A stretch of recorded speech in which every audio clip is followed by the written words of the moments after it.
رسول اللہ صلی اللہ علیہ وسلم کو معراج عطا ہوئی، معراج ملی۔ یہ نبی کریم صلی اللہ علیہ وسلم کا ایک بہت بڑا اعزاز ہے، اعجاز ہے، جو اور کسی کو کائنات میں عطا نہیں ہوا۔ کہ بہت تفصیلات ہیں، خاص پہلو پہ ذکر کریں گے، بلکہ دو پہلوؤں پہ ذکر کرتے ہیں۔ ایک پہلو یہ کہ یہ معراج صرف رسول اللہ صلی اللہ علیہ وسلم کی اپنی معراج نہیں تھی، خالی فقط نبی علیہ السلام کی معراج نہیں تھی، بلکہ اس رات مخلوقات میں سے بہت ساری مخلوقات کو معراج نصیب ہوئی۔ اس کی تفصیل سے تھوڑی سی سن لیجئے۔ رسول اللہ صلی اللہ علیہ وسلم رات کا وقت ہے، آرام کر رہے تھے، جبرائیل امین آئے اور آپ کے ساتھ براق آیا۔ براق نے آپ کو دیکھا اور آپ براق پر سوار ہوئے۔ یہ کس کی معراج ہے؟ حضور کی یا براق کی؟ یہ براق کی معراج ہے، یہ حضور کی نہیں ہے۔ یہ براق کی معراج ہے کہ حضور صلی اللہ علیہ وسلم نے اس پہ سواری کی۔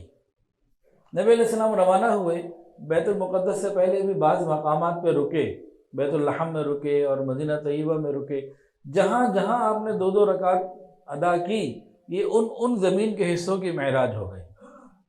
وہاں سے رسول اللہ صلی اللہ علیہ وسلم بیت المقدس پہنچے، انبیاء کرام آئے، انبیاء کرام نے آپ کو دیکھا اور آپ کے پیچھے نماز ادا کی، یہ انبیاء کی معراج ہو گئی۔ فرشتوں نے آپ کو دیکھا اور آپ کے پیچھے نماز ادا کی، یہ فرشتوں کی معراج ہو گئی۔ اس کے بعد اگلا سفر شروع ہوا، پہلے آسمان پہ پہنچے، دروازے کھلے، پہلے آسمان نے نبی کریم صلی اللہ علیہ وسلم کا دیدار کیا، اس آسمان کی معراج ہو گئی۔ آسمان کے اوپر بے شمار اللہ کی مخلوق فرشتے، انہوں نے رسول اللہ صلی اللہ علیہ وسلم کو مرحبا کہا، آپ کا استقبال کیا، یہ پہلے آسمان کے فرشتوں کی معراج ہو گئی۔ پھر دوسرا آسمان، وہاں اسی طرح ہوا، دوسرے آسمان کی معراج بھی ہوئی، وہاں موجود مخلوق نے جو نبی علیہ السلام کو زیارت کی، دیکھا، مرحبا کہا، استقبال کیا، ان کی معراج ہوئی۔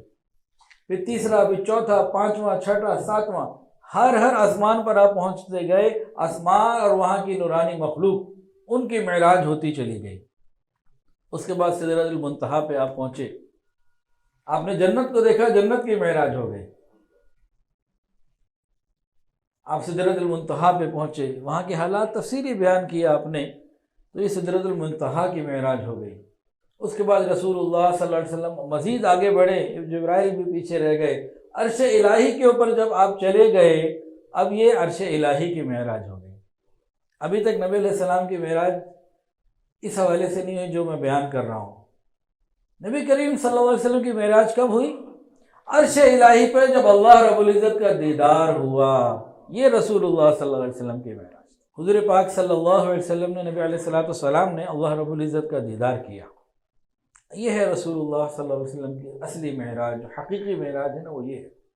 ویڈیو کے نیچے سبسکرائب کے بٹن پہ کلک کریں، بیل کے آئیکن پہ کلک کیجئے تاکہ ہر نئی ویڈیو کی نوٹیفیکیشن آپ کو مل جائے۔